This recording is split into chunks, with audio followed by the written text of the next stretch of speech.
in the case of both Greece and Latin, they had multiple gods. So each city, each town had its own gods. So when you visited, say, from one city to another city, you would pay attention to and make offerings to the local gods.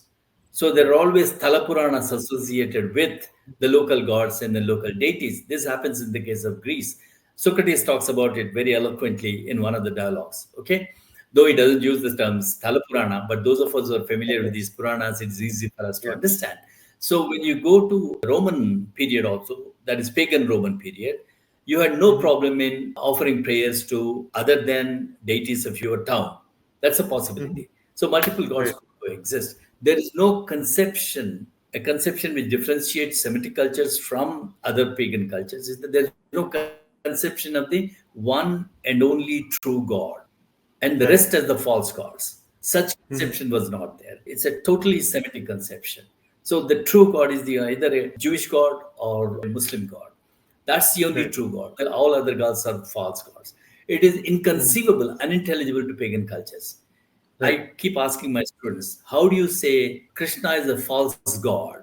Can you say it in your language? Can you translate false god into Indian languages?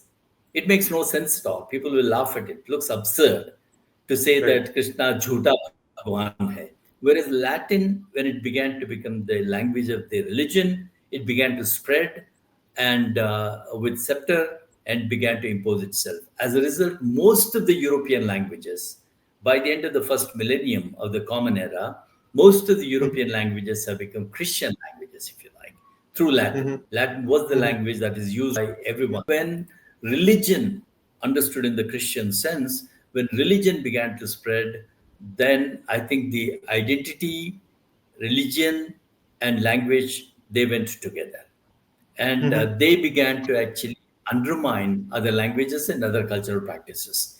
Pagan cultures were pertinently alive and living. They get appropriated, they get transformed, they get incorporated into Christian culture.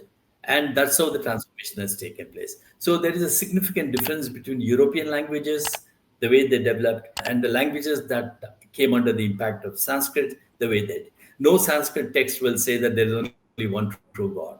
Impossible. You Right. will not come Right. across that. It will be completely unintelligible for anyone who uses Indian languages to say that.